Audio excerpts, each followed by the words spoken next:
Om Shri Gurubhyo Namaha. Hari Om.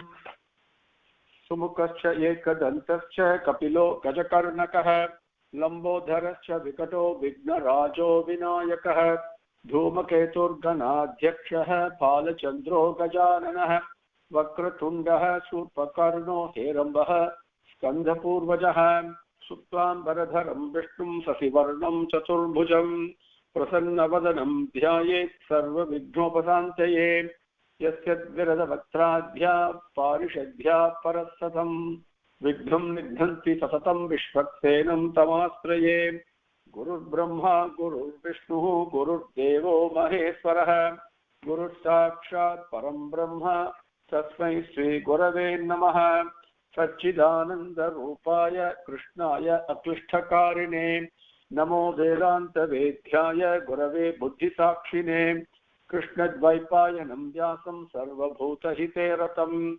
Vedabjabhaskaram Bande Samadhi Nilayam Munim Narayanam Namaskritya Naranchaiva Narottamam Devim Saraswatim Vyasam Tato Jayamudirayet Janmadhyasya Yataha Anvayat Itaratascha Arteshu Abhignaha Swarat Tene Brahma Hridayah Adikavaye Mukhyanti Yat Surayah Tejovari Mrudam Yatha Vidimayah Yatritri Sargo Mrisha Dhamna Svena Sada Nirasta Kohakam Satyam Param Dhimahi Darbah Prochitha Kaitavotra Paramodadmat Saranam Tatam Vedyam Vaktavam Atravastu Sivadam Tapatrayon Molanam Srimad Bhagavate Mahamuni Krute Kimva Parairishvaraha Sadhyo Hridi Avarudhyatehe Atra Krutibihi Sutrushibihi Takshanat Nigama Kalpataror Galitam Palam Sukhamukad Amrita Drava Samyutam Pibata Bhagavatam Rasamalayam Muhuraho Rafikaha Bhuvi Bhavukaha. Now with Bhagavan says, let us continue from our last session. We were in Slokams 15 and 16 in Adhyayam 25, Skandham number 3. Slokam 15 says, Chetaha Kalvasya Chetaha Kalu Asya Bandhaya Muktaye Cha Atmano Matam Guneshu Saktam Bandhaya Satam Va Pumsi Muktaye. If you attach yourself for man, the mind is the reason for cause or bondage, for cause for freedom or bondage. If you attach yourself to the prakriti, to the nature, which is nothing but the gunas, then you get bound. Whereas if you attach yourself to Bhagavan, then Pumsi Ratham Va Muktaye, attach yourself to Bhagavan, then you get freedom, release. So simple truth, statement of truth again has been repeated here by Kapila Muni. Then number 16, remember very first take Slokam 13, Swami says, I am going to teach you about Adhyatmika Vidya. Adhyatmika Vidya, where there is no Sukham, there is no Dukkham. Absence of both. Okay, that is what Swami is talking about. And so in 16 he says, Aham Mama Abhi Manotaihi Kamaloga Adibihi Malaihi Vitam, giving it up. Yada Manaha Suddham Adukkam Asukkam Samam. For both Dukkam and Samam, the Dukkam and Sukkam become Samam. They become one. That's absolutely no difference at all. When one gives up the various impurities like Kamam, Krodham, Lobham, Madam, Moham, Matsaryam, those 6 things, Adibihi, means those 6 are included in there. And why is mind is the most important? What is this Sukha Dukkham Same Krutva? We saw that where it becomes Samam. So that is when, with Swami's grace, we went to Bhagavad Gita. If we looked at Slokams 255, 238, 255, Adhyayam 2 and all that in Sankhya Yogam, then where Bhagavan talks about controlling the Indriyangal, but then he talks about you must control desire. But where does the desire originate from? Right? First we have to understand it. If you're sincere about solving a problem, you need to understand the root cause of the problem. Otherwise, you'll just be moving around in the surface, right? So for that, Bhagavan beautifully teaches the origin of where the desire comes from in Slokam 63 in Sankhya Yogam. And from there, how that once the desire comes, how we actually we destroy ourselves, right? Which means we do not realize, we do not get the freedom. We still get bound by our own birth, right? That we saw. Then the 65 and 66 slokams, that also we covered in Adhyayam 2, again explaining the role of kamam and where the kamam comes from. And slowly Bhagavan is taking us. Then he says in 65 and 66, again very briefly covering that, it is very important, going to 64 in Sankhya Yogam, once we understand kamam, the origin of desire, and the fact once a desire comes, immediately that results to krodham, krodham results to sammoham, sammoham results to smriti vibramam, smriti vibramam results in buddhinasam, and buddhinasam is we lose ourselves. Okay, that's how our life seems to be going. So for that, how to avoid the buddhinasam, we have to have very clarity. For that, 64, Swami very beautifully says, give up both attachment, likes and dislikes. Okay, likes and dislikes, very simple, a clear message that I can begin to employ and practice in my life. Then control the senses, right? Indriyangal have to be controlled.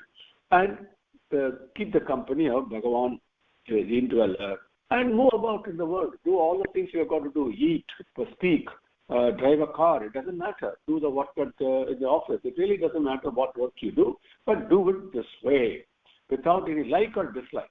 In other words, the first lesson is whatever work I do, I should neither like it nor dislike it, but do it as an opportunity of service and worship and dedication. Very first thing. Then control the senses. Very important. Now, what is the tool I can use to control the senses? Swami is going to describe it now. It's going to come. But if I do this, what he says in 64, then I get prasada buddhi. My mindset becomes one of contentment, one of receiving without any resistance, and accepting it not as a helpless entity. Oh, I cannot do anything about it. Not that way.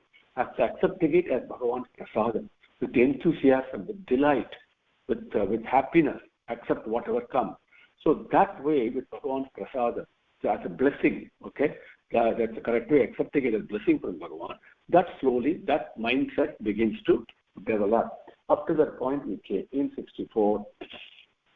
If I do this, in 65, Bhagavan continues, then he says, prasade sarvadukhanam hani asya upajaya. That we also covered 65, so let me not go through the slokam again. So he says, once I receive this clarity in my mind, which means the clarity comes when there is stillness in the mind, when the number of thoughts decrease. The number of thoughts decrease, my agitation decreases. Okay. So a scientific study says each one of us is about 50,000 to 80,000 thoughts per day, right? But if I can start decreasing it, if I decrease one desire, that decreases so many thoughts associated with it. Just one desire if I give up, sincerely and fully, you will find exponential increase in peace. The agitation decreases, mind becomes a little bit clearer. So when following the advice given in Slokam 64, without any like or dislike, controlling my senses, and keeping the company of Bhagavan, I move about in my life, then I get clarity of mind.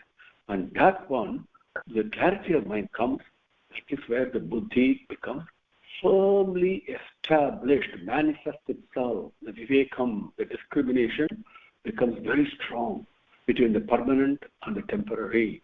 Right? We all know, but surfacially, but that becomes a guiding post at every kshanam, every moment. That is up to the point we came in 65. So slowly Swami takes us. What is the root cause? What needs to be controlled? And now, if you do this way I'm telling you, then you will achieve this. Now, how to control it? That what is the tool to be employed? That also is coming. But let us look at Slokam 68 is again the repetition of 65. It says, so I won't spend time on 68. It is basically controlling the senses, and one who does it, his buddhi is firmly established. Now, 71 and 72 is very important. Where the simple rule is given, what is the tool to be established? In 71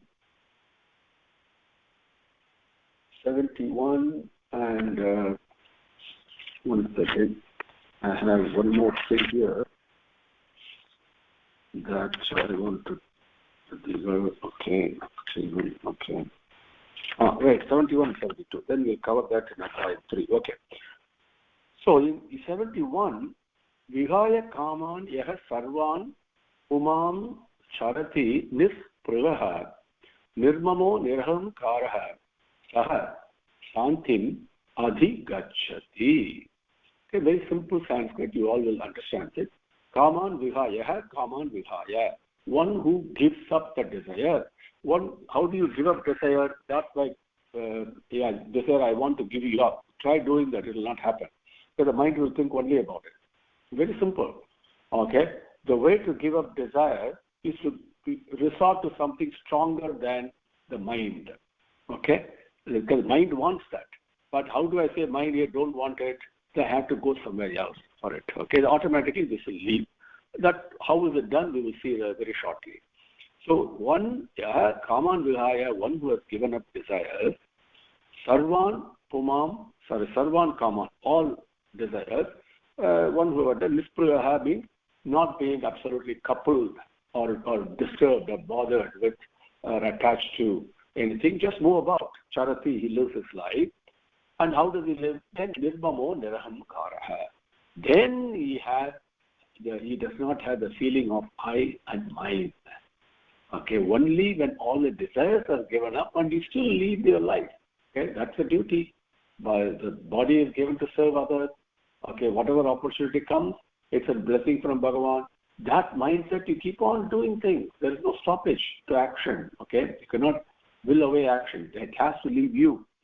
Okay, and then with that mindset, there is no feeling of I and mine. That comes. Nirmamo Nirahamkara. That person, very practically we can experience it. Shantim Adhigachati. He attains peace extremely rapidly and very quickly. Here, interesting thing is Nirmamo Nirahamkara. We saw that earlier, right? How Kardama Prajapati did his tapas and how he had Nirmamo Nirahamkara. We covered that in detail. This comes all over. It's a result of something else.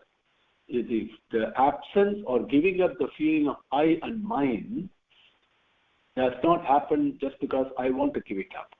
It is the result of something else I do. Then these things happen. Please always remember that.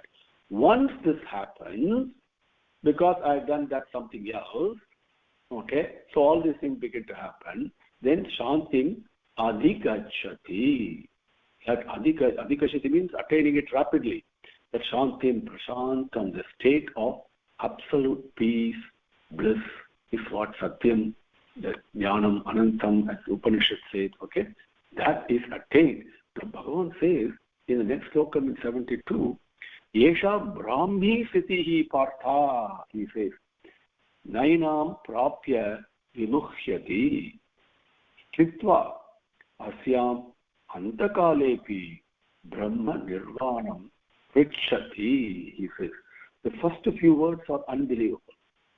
Yesha Brahmi Stitihi Partha. Hey Partha, this is Yesha, this one, Shantim Adhigachati, that Shanti, Brahmi Stitihi. That is the state of oneness with Brahman. Nothing more to be achieved. This is the moksham, this is the Adhyatmika Vidya that Kapila Muni starts. The whole Bhagavad Gita expounds this and details it in so many ways. Right now, I hope it will be clearer to you. There is no dukkam, there is no sukham, nothing. Everything is one and the same. Because the shantim, that peace has been attained. It's not a mental peace, it is beyond that. The mind is still, the peace that you experience is the peace of the Atma. Right? Please understand it. We call about mental peace and all those things. They're all nothing. They're not even kindergarten. They're all like toys. Forget all that. Don't even use the word mental peace. Okay, then the mind focuses on the mind itself. Instead, focus on the indweller, which is beyond all this. That is where the Shanti is. Brahmi Sthitihi. Nainam na yenam prapya vimuhyati. Swami continues saying, once you attain this, prapya, there is no mukhyati, there is no moham, there is no delusion, there is no confusion, there is only steadiness, absolute firmness, unshakableness. Okay? So now this gives you a slowly introduction into what this Adhyatmik Vidya is, what is it, and what needs to be done, etc. Now, how to do it? Let us go into again. I want to emphasize Slokam 330 that we covered earlier. It is as important as Slokam 238 that we saw earlier. So let us look at 330 again.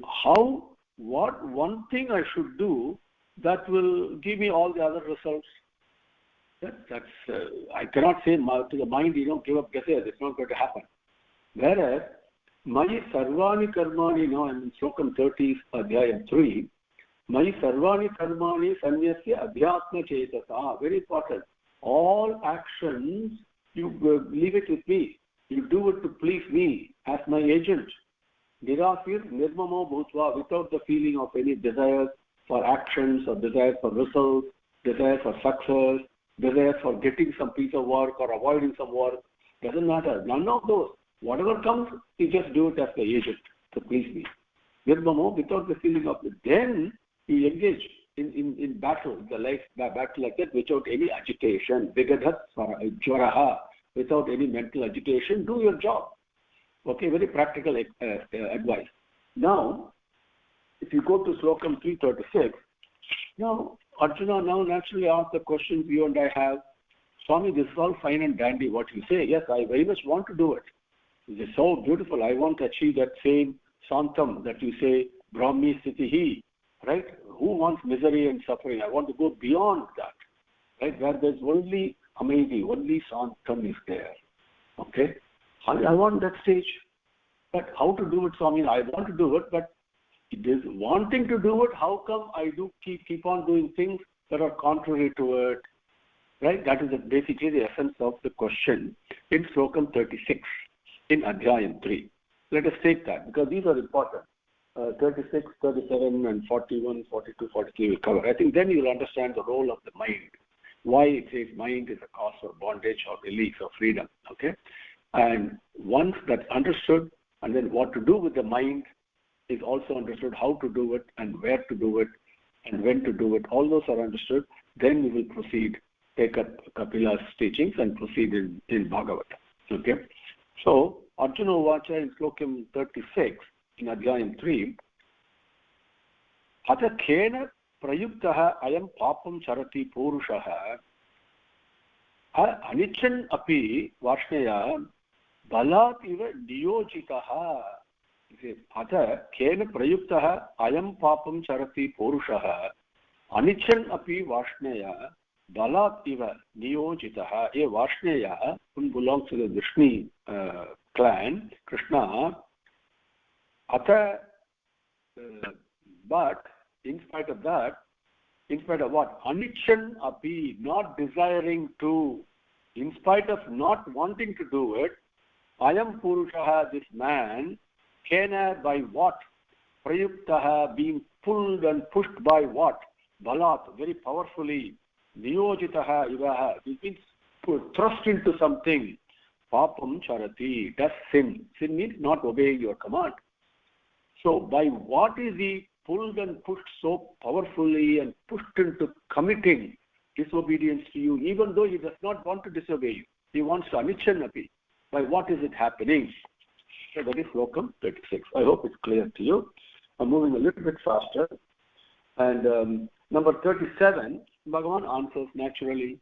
Any question I ask Bhagavan, he gives the answer immediately. For you, for me, it doesn't matter. Whether it's Arjuna or Tree, it doesn't matter. Because if I ask the question sincerely, 100% guaranteed the answer will come from Bhagavan. Okay? And he will teach me in a way suited to my level of spiritual attachment and attainment and maturity. Very important to understand. He will teach at the level I am at. At what ripe I am at or unripe I am at, the teaching will come. Same teaching will come. So beautifully it will come. He will not teach me at PhD level. Okay? At my level, so I can understand it clearly. This is the beauty of interrelationship with Bhagavan. It comes down to our individual level, okay, and teaches us, answers our question. But thing is, I have to ask him the question. It's very important. Now, number 37, then Bhagavan very clearly says, Kama yesha krodha yesha rajoguna samudbhavaha mahasano mahapapatma vidhi yenam iha vairinam. Kama yesha krodha yeva rajoguna samudbhavaha mahasanaha mahapapma vidhi yenam iha vairinam. Bhagavan Vacha, Swami says, by what is it man that's being pulled and pushed to commit all this? Even though he doesn't want to do it. None of us wants to do papam. None of us wants to get angry. None of us wants to do anything evil or cruel. Right? We all want to be, our natural tendency is to be loving and selfless. But in spite of that, I'm being selfish. What is it I'm being pushed by? In spite of me not wanting to do it, something else is pushing me. That he says, Kama eva, Kama yesha, Krodha yesha. Yesha, this is only Kamam and Krodham. Desire and anger. We covered desire and anger in the last adhyayam, so I won't spend much time on that. How Krodham originates from Kama. Very much interesting, important to understand. So Kama yesha, Krodha yesha, Rajoguna samudbhavaha. These are they're born out of the tendency to be aggressive. Please understand. Tendency to be aggressive, even tendency to be assertive. That is also Rajoguna. Okay? These are born out of that. They are Mahashanaha. Mahashanaha. Insatiable. If I fulfill one desire, another desire comes. If I don't fulfill one desire, my anger comes and other desires come out of it. So many things. It is like a insatiable fire. There is no end to it. Mahashanaha, Mahapapma, commits sin after sin after sin after sin. Papam, I'm using the English word sin. Actually, papam is a better word. Papam means going against the dictate of my own conscience. Not behaving like a human being. Sathya, Dharma, Shanti, Prema, Ahimsa. Those values, without those values, I act like an animal. Right? These are the papangas. Right? Because Kamam and Krodham. Yeah. Yenam iha yena vidhi vairinam. Vairinam means enemy. Please understand these to be your enemies. First point. Okay? Why I am being pushed by something? By my enemies, which seem to be more powerful than me. Mahapapma and Mahashanaha. But they are not really more powerful than me. Once I understand, I am actually more powerful than them. That is coming. That Swami is going to teach now. We covered 37. Let us take up 41, 42, 43 in Adhyayam 3. So, when Swami says, fine, now you understand who your enemies are. Now you understand why you are not able to do, why you are doing things that you really don't want to do. Okay? That all those things he is explaining. And he also said, what is it that you should do? Mai sarvani karmani sanyasva, right? Adhyatma chaitasa, sukha dukkha same kritva. Yes, this is what I should be doing. Right? But why I'm doing exactly the opposite? Even though I don't want to do the opposite. That also is explained. So kama yesha, krodha yesha. He has explained what kama is, what krodha is, right? How they come about, right? And now he is going to describe what is the tool I have to overcome the kamam and krodham. Okay, now up to that point, I hope it's clear to you. Slokam number 41. Tasmat tvam indriyani adau niyamya bharatarshava papmanam prajahihi enam jnana vijnana nasanam. Tasmat tvam indriyani adau niyamya bharatarshava papmanam prajahihi enam jnana vijnana nasanam. Jnanam Vijnanam. Jnana Vijnana Vibhaga Yogam is there. It's very beautiful to understand that Jnanam is knowledge which is oneness with Bhagavan. That is, without feeling of separation, I am selfless love. Nothing but that. Okay? But I feel different from it. And then the same prema, the same Parabrahman appears in so many myriad varieties of ways, right? In this prapancham, in this prakriti prapancham we see. But instead of looking at them on a differentiated basis, if I have an integrated, constant integrated awareness of everything as one, that is Vijnanam. Same Jnanam is what is, same thing we means in variety of ways, in a special way. That is what's manifesting itself. That is what Swami describes in Vibhuti Yogam as well as Visvarupa Darsana Yogam. Okay? So, this Jnana Vijnanam, this knowledge and the fact the same entity, Bhagavan is the one who is present everywhere in me, in you, in everything I see there, even though I don't see it like that, but if I'm able to have that experience, that becomes Vijnana. Okay? Now, this particular thing destroys both the knowledge about myself, which is prema only, and the same prema is what is manifesting everywhere in this universe. There's nothing but prema. There's only one thing, one entity, one lay. That has been destroyed in me. I don't have that knowledge, right? By what? By this kamam and krodham. Because of kamam, very important. Kamam is origin, root cause. And kamam originates again to review when my indriyangal, my senses